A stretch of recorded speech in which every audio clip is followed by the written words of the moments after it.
Assalamualaikum warahmatullahi wabarakatuh. Halo pemirsa, senang sekali saya Armian Nasri bisa kembali lagi hadir pasnya juga di salah satu program kesayangan kita yaitu UB Talk Show. Nah seperti biasa pemirsa ya, di setiap edisinya kita bakal membahas tentang ya tema-tema yang berbeda. Yang pastinya juga yang mungkin menjadi hot issue di masyarakat atau juga yang sedang hangat-hangat dibicarakan yang terjadi juga ya dengan pastinya dengan para pakarnya. Dan juga tidak ketinggalan kita juga selalu menghadirkan tokoh-tokoh atau juga profil-profil yang bisa menginspirasi pemirsa dengan karya-karyanya atau juga dengan ya perannya atau juga kontribusinya lah ya untuk masyarakat luas gitu. Oke, spesial sekali untuk edisi kali ini. Nah, ini kita sudah hadir ada Ismatul Rahmi ya atau juga Isma, panggilannya Isma ya. Isma. Iya, nah pasti juga ini salah satu penggiat atau juga aktor juga yang tentunya juga ini banyak terlibat ya dalam proyek-proyek besar di teater ya. Nah dan tentunya juga ini kita sambil bahas juga bagaimana sih perkembangan teater juga mungkin di Gen Z sekarang ini. Dan tentunya juga kalau bisa judulnya ini untuk kali ini jadi seni yang menyengat ya, dan pastinya juga ini perangkap daging dan realitas kehidupan ya atau juga di kita sekarang ini gitu.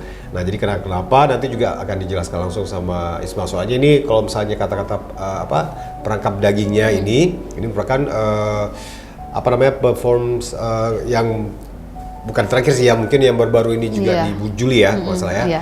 Oke, langsung aja nih kita kenalkan dulu nih sama Isma sebelum kita ngobrol-ngobrol. Langsung aja nih Isma, say hi atau perkenalkan diri nih secara singkat sama pemirsa di rumah. Halo semuanya, perkenalkan namaku Ismatul Rahmi, biasa dipanggil Isma. Aku salah satu aku atau saya? Sama aja saya. Ya, saya saja ya. Saya salah satu penggiat seni, tapi fokusnya di bidang teater.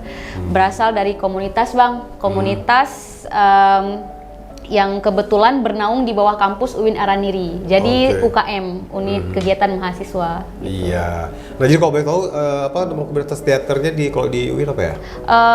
UKM Teater Rongsokan. Oke, ya itu juga sangat terkenal sekali juga ya teater Rongsokan ya yang cukup aktif.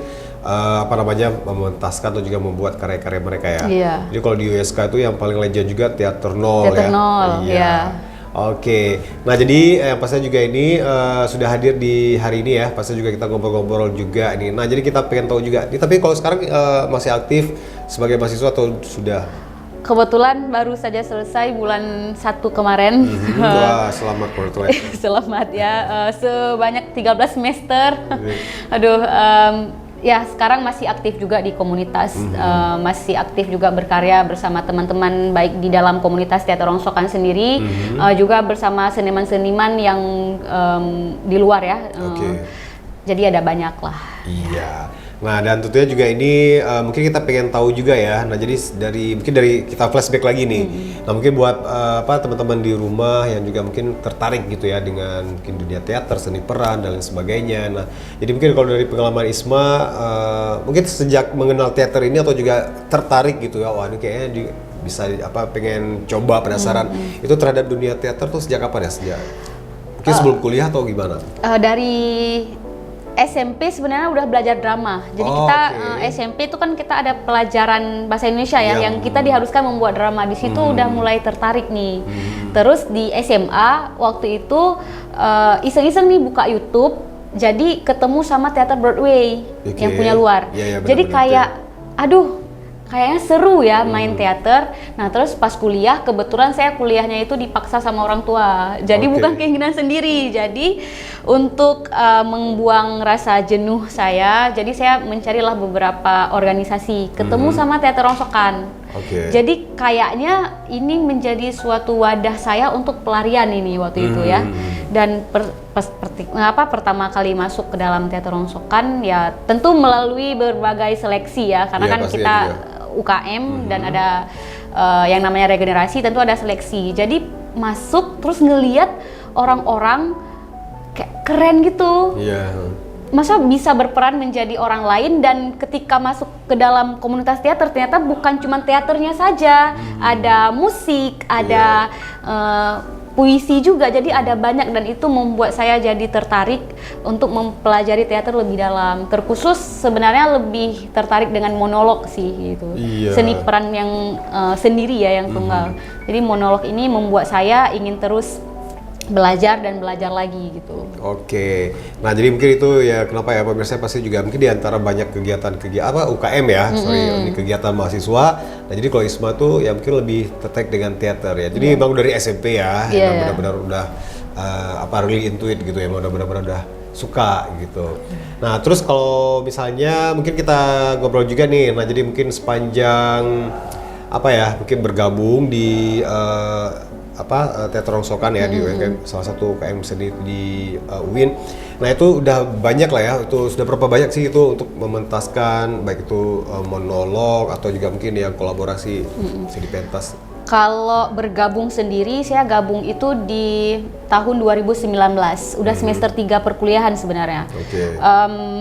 Kalau misal teater rongsokan sendiri itu dia dari tahun 2000 Bang. Dari tahun 2000 iya udah jalan 25 ya sekarang karena udah 2025 ya.